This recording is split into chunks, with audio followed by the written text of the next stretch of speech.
weakness for Aaron. Moses is so great.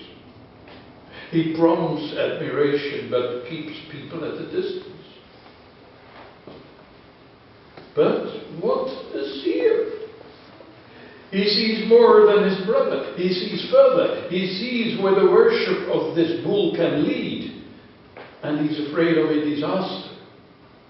He sees a religion in prospect which proclaims and legitimates the right of the strongest. The prophet fears the glorification of blood and sorrow. The seer foresees a world in which the high commandment of justice and love lies in fragments.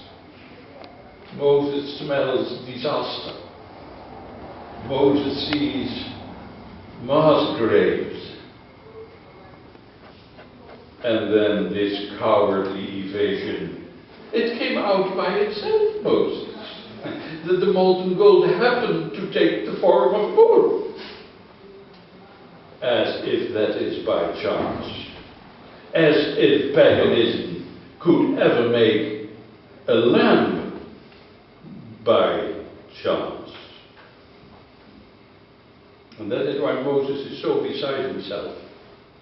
That is why his trembling hands once again grasp God's holy Torah.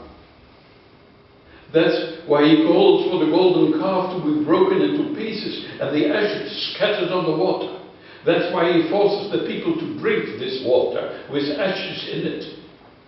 The children of Israel must swallow their own brew and then deposit the remains of their God where this God belongs, on the dunghill. That's also why blood now flows. The instigators of this idolatry are put to death. Is this the story of a barbaric happening in barbarous times? Does this story express a pernicious notion of a cruel God who destroys what he doesn't like?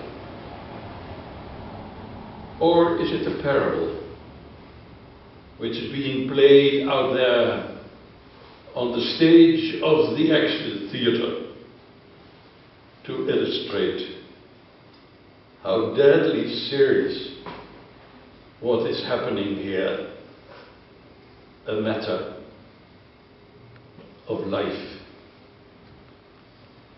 and death?